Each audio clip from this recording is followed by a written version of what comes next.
Hello guys, আসসালামু আলাইকুম রহমতুল্লাহি ওয়া বারাকাতুহু। কেমন আছেন সবাই? আশা করি সবাই ভালো আছেন। তো আজকে আমি আপনাদেরকে একটি অসাধারণ গল্প শোনাতে চাচ্ছি। তো চলুন গল্পটা শুনি।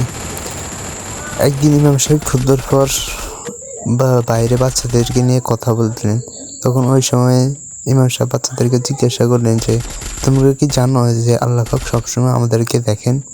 ওই সময় সব বাচ্চারাই বললো যে হ্যাঁ, আমরা সবাই জানি যে আল্লাহ পাক আমাদেরকে দেখেন। কিন্তু এক বাচ্চা মাথা চুলকে বলল, স্যার, আল্লাহ তো সব কিছুই দেখেন, সেটা আমি জানি এবং বিশ্বাসও করি, কিন্তু আমার মা একটু বেশি আমার দিকে দেখে, আমাকে নজরদারি করেন। তখন ইমাম সাহেব বললেন যে তোমার কথা ঠিক আছে যে তোমার মা তোমাকে একটু নজরদারি বেশি করে, কিন্তু তোমার মা তোমার দিকে নজরদারি এই জন্য করে কেননা তিনি তোমার ভালো চান। আর আল্লাহ পাক সবসময় তোমার দিকে এই জন্য তোমার দৃষ্টি রাখেন, কেননা আল্লাহ পাক তোমাকে সবসময় আল্লাহ পাকের রহমতে রাখতে চান। তাই তোমরা কোনো সময়ই কথা বলবে না যে আমার মা আল্লাহ পাকের থেকে বেশি আমার দিকে চায়, এটা কথা কখনো বলবে না। তাই তোমরা তোমার মা বাবাদেরকেও সম্মান করবে এবং আল্লাহ পাকের এই কথা মনে মনে রাখবে যে আল্লাহ পাক তো আমাকে দেখতেছে। তাই কখনো নিজের মা বাবাকেও মনে কষ্ট করে দিবে না এবং নিজেরাও কখনো সেদিকে কথা মনে করবে না।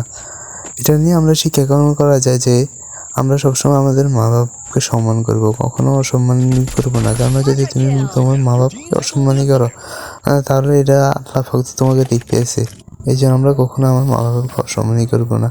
আজকের ভিডিও ছিল এই পর্যন্তই। যদি তোমার কাছে ভালো লেগে থাকে তাহলে তুমি লাইক, কমেন্ট এবং শেয়ার করে বলে যাও, এবং আগামী ভিডিও কী গল্প নিয়ে বলবো সেটাও তোমরা বলে দিয়ে যাও।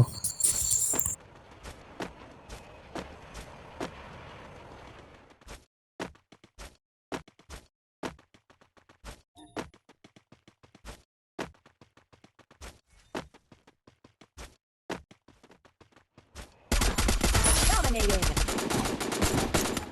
Unstoppable.